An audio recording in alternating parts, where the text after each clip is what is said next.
ছাত্র জনতার গণঅভ্যুত্থানের ১ মাস পূর্তিতে শহীদ ও আহতদের স্মরণে শহীদ মার্চ কর্মসূচি পালন করেছে বৈষম্য বিরোধী ছাত্র আন্দোলন।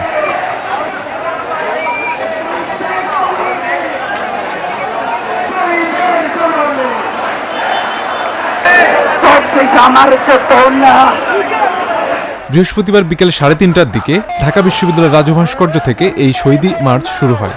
এর আগে দুপুর থেকে রাজু ভাস্কর্যে জড়ো হতে থাকেন বিভিন্ন প্রতিষ্ঠানের শিক্ষার্থীরা।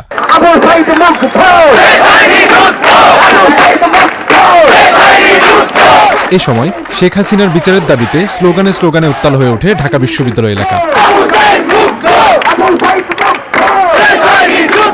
বাংলাদেশকে স্বাধীন করতে পেরেছি, আমরা বাক স্বাধীনতা অর্জন করতে পেরেছি।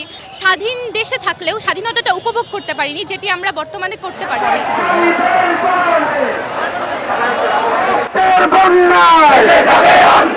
আমরা চাচ্ছি যে ভবিষ্যতে একটা ভালো বাংলাদেশ দেখতে। বৈষম্য বিরোধী যে আন্দোলনটা ছিল, এটার মূল উদ্দেশ্যটা ছিল কোনো বৈষম্য থাকবে না। এটা এমন না যে একটা সরকার পতনের জন্য হয়েছে।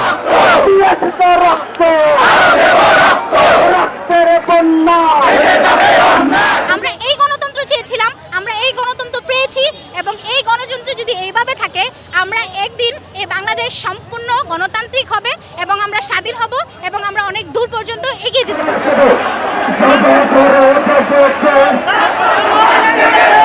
কখনোই চাই না বাংলাদেশের স্বাধীনতা উপলক্ষে আমরা এমনিতে খুশি, বাট এই স্বাধীন মানে এই যে বাংলাদেশে জাতীয় সঙ্গীত হচ্ছে আমাদের ইমোশন।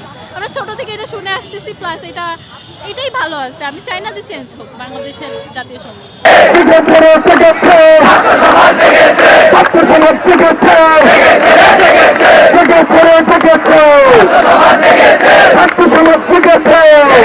এখন আমাকে যেরকম দেখছেন, আমি কিন্তু এরকম ছিলাম না।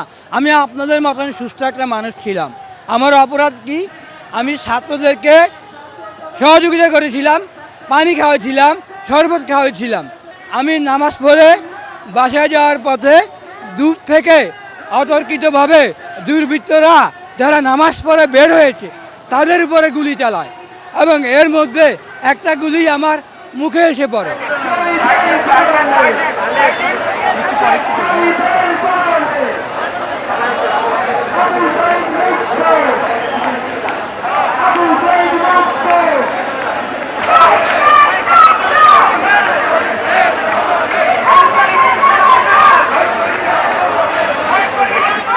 মার্চটি ঢাকা বিশ্ববিদ্যালয় থেকে নীলক্ষেত, নিউ মার্কেট, কলাবাগান, ধানমন্ডি, মানিক মে এভিনিউ, ফার্মগেট, কারওয়ান বাজার, শাহবাগ হয়ে কেন্দ্রীয় শহীদ মিনারে গিয়ে শেষ হয়।